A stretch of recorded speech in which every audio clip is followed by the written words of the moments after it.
শীতের শুরুতে দীঘা ভ্রমণে বাড়তি চমক। দীঘার রাস্তায় শুরু হয়েছে ক্রিকেট ফেস্টিভ্যাল। সকাল থেকে খেলার মাঠে ক্রিকেট প্রেমীদের ভিড়। ক্রিকেট প্রেমী পর্যটকরাও গাড়ি থামিয়ে খেলা দেখছেন। পূর্ব মেদিনীপুরের রামনগর ক্লাব আলাপন এই ক্রিকেট ফেস্টিভ্যালের আয়োজন করেছে। উপকূল এলাকার ক্রিকেট প্রেমীদের কথা ভেবেই এই উদ্যোগ। 3 দিন ধরে চলবে এই টুর্নামেন্ট। দীঘা যাওয়ার পথে এমন দৃশ্য দেখে অনেকেই থমকে দাঁড়াচ্ছেন।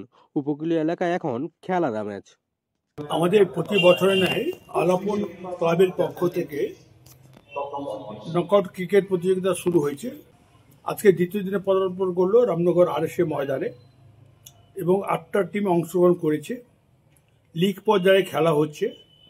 আগামীকাল 2টো সেমিফাইনাল এবং ফাইনাল আছে। খেলাটা খুব জমে উঠেছে এবং আমাদের পূর্ব মেদিনীপুর জেলা, পশ্চিম মেদিনীপুর জেলা এবং ঝাড়গ্রাম, অর্থাৎ আমাদের এই জেলার মধ্যে অন্তর্ভুক্ত হতে হবে ছেলেদের। বহিরাগত কাউকে নেওয়া যাবে না। ওই জেলার মধ্যে যারা খেলোয়াড় তারাই কেবলমাত্র এখানে অংশগ্রহণ করতে পারবে। রামনগর আরএস ময়দানে শুরু হয়েছে এই ক্রিকেট ফেস্টিভ্যাল। পুরনো গ্যালারি নতুন করে সাজানো হয়েছে। সকাল থেকে ঘন্টার পর ঘন্টা চলছে টান টান খেলা। পূর্ব মেদিনীপুর, পশ্চিম মেদিনীপুর এবং ঝাড়গ্রাম এই 3 জেলার মোট 8টি দল অংশ নিয়েছে। প্রতিটি দলের উৎসাহ চোখে পড়ার মতো। উপকূলীয় এলাকায় ক্রিকেট প্রেমীরাও ভিড় জমিয়েছেন খেলার মাঠে। টুর্নামেন্টে মোট প্রাইজ মানি 1 লক্ষ টাকা। চ্যাম্পিয়ন দল পাবে 60,000 টাকা। রানার্স দল পাবে বাকি 40,000 টাকা। খেলোয়াড়দের জন্যও থাকছে বিশেষ পুরস্কার। শীতের শুরুতে এমন ক্রিকেট ফেস্টিভ্যালে খুশি উপকূলীয় এলাকার ক্রিকেট প্রেমীরা। খেলোয়াড়দের মধ্যেও বাড়তি উৎসাহ।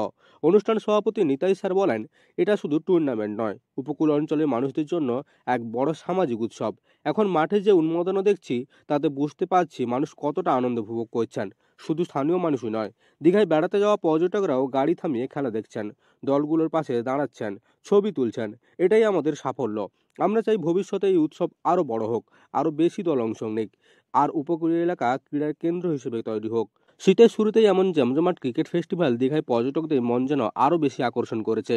এখন দীঘার হোটেল, রেস্টুরেন্ট, বাজার, দোকান সব জায়গায় শুধু ক্রিকেট ফেস্টিভ্যালের আলোচনা।